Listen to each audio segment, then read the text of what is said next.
self. So the resume wasn't just a list of jobs, it was, what, a character assessment? Precisely. And that character is so visible in the preparation.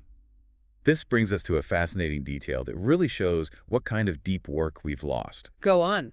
Even now, with ChatGPT, the most elite clients still seek professional editing. And they have something in common, not just impressive credentials, but they meticulously draft their Korean resumes, often 8 to 10 pages long, without any AI help. Hold on, a 10-page resume. Here in the West, we're taught, one page, stick to one page, maybe two if you're very senior.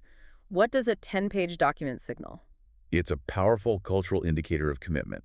In certain professional fields, especially in Asia, that length isn't seen as padding. It's seen as proof of meticulous, exhaustive self-reflection. So they're not trying to fit into a template. Not at all. They are thoroughly documenting their entire professional journey. And that takes a huge amount of time and, frankly, intellectual honesty. Okay, so that's the handful of dedicated pros. But then ChatGPT comes along and the whole world flips upside down. That's the inflection point. The editing service saw a huge drop in general inquiries because suddenly AI could produce a technically perfect document in seconds. And the fundamental shift is that AI has, in their words, leveled out the average quality. Okay, let me push back on that leveled out idea. If AI makes every resume grammatically perfect, isn't that just raising the floor for everyone? A good thing. It raises the floor, yes, but it completely removes the ceiling.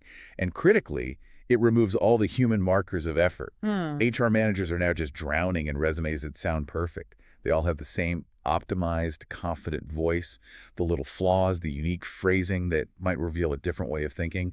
That's all gone. They've lost the signal. They've lost the signals for true character and effort, and that makes it exponentially harder to find someone for a role that needs real innovation or complex problem solving. Which leads directly to the core problem for companies. What happens when that perfect, optimized resume leads to a hiring decision? This is the crisis they're facing.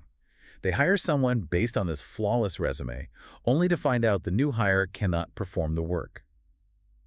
The AI checked all the boxes, but the person can't translate that text into real-world application. But if they're so clearly underperforming, why can't companies just, let them go? This is where the source's legal background comes in, I imagine. That's the killer complication. Because of modern labor law, especially in many overseas markets, firing them remains a challenge.